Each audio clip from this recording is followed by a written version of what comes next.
Module 2, Applications of Biotechnology. Lecture 1, Reporter genes and promoters in gene expression. Reporter genes are markers that indicate whether a foreign gene has been successfully inserted and expressed. Examples include genes for fluorescence or antibiotic resistance. Promoters are DNA sequences that control when and where a gene is active. By linking a gene to a suitable promoter, scientists can control its expression in specific tissues or under particular conditions. Lecture 2, Methods of Gene Transfer. Two broad categories of gene transfer exist. Indirect methods, using biological agents like agrobacterium to deliver genes. Direct methods, using physical or chemical techniques. Direct methods include biolistics, gene gun, electroporation, microinjection, and polyethylene glycol-mediated uptake. Each method has advantages depending on the target organism and purpose. Lecture 3, Structure of Antibodies. Antibodies are proteins produced by the immune system to identify and neutralize foreign molecules. Their structure consists of two heavy chains and two light chains, forming a Y shape. The tips of the Y contain variable regions that bind to specific antigens.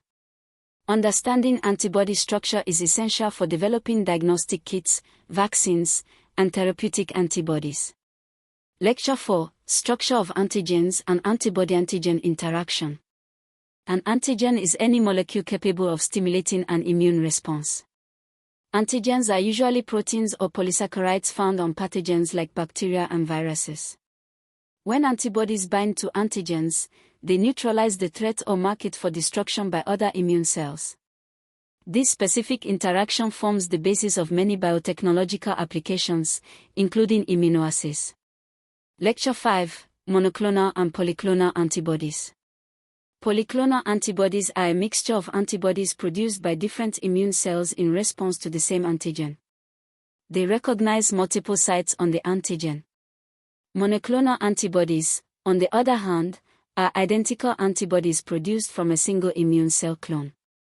They recognize one specific site on the antigen. Monoclonal antibodies are widely used in research, diagnostics, and therapies, such as cancer treatment. Lecture 6, Hybridoma Technology. Hybridoma technology is used to produce monoclonal antibodies. The process involves fusing a specific antibody-producing cell with a cancer cell that can divide indefinitely. The resulting hybrid cell, or hybridoma, produces large quantities of identical antibodies. This technology has revolutionized medicine and diagnostics by enabling a continuous supply of targeted antibodies. Lecture 7, Applications of Genetic Engineering in Medicine. Biotechnology has transformed medicine. Applications include production of insulin, growth hormones, and clotting factors. Development of vaccines, including modern mRNA vaccines. Gene therapy to correct defective genes. Creation of diagnostic tools for infectious and genetic diseases. These applications demonstrate the direct benefits of recombinant DNA technology. Lecture 8, Agricultural Biotechnology. In agriculture, biotechnology improves crop yield, resistance to pests and diseases, and tolerance to environmental stresses. Examples include genetically modified crops like Bt cotton and pest-resistant maize. Golden rice enriched with vitamin A. Techniques for clonal propagation through tissue culture. Agricultural biotechnology contributes to food security and sustainable farming. Lecture 9, Industrial and Environmental Biotechnology. In industry, biotechnology produces enzymes, biofuels, and bioplastics. Fermentation technology supports the production of antibiotics, alcohols, and organic acids. Environmental biotechnology uses microbes to clean up pollutants, a process known as bioremediation. It also supports wastewater treatment and recycling of agricultural waste. Lecture 10, Ethical and Safety Issues in Biotechnology. Despite its benefits, biotechnology raises ethical and safety concerns. Genetic modification of crops sparks debates about environmental impact and food safety. Gene editing in humans raises questions about ethics, equity, and unintended consequences.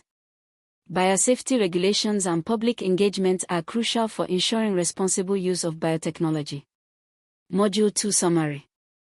In this second module, we focused on biotechnology applications. We studied gene expression, gene transfer methods, antibodies and antigens, monoclonal antibody technology, and the diverse applications of genetic engineering in medicine, agriculture, and industry. Finally, we considered ethical and safety concerns that shape the future of biotechnology. Course conclusion. This course on the principles of biotechnology introduced us to the foundations and applications of this vital field. Module 1 covered history, tissue culture, nucleic acids, recombinant DNA, and plant transformation. Module 2 explored gene transfer methods, antibody technology, and applications in medicine, agriculture, industry, and the environment, while also addressing ethical considerations. Biotechnology stands at the intersection of biology and technology, offering tools to solve some of the world's most pressing problems.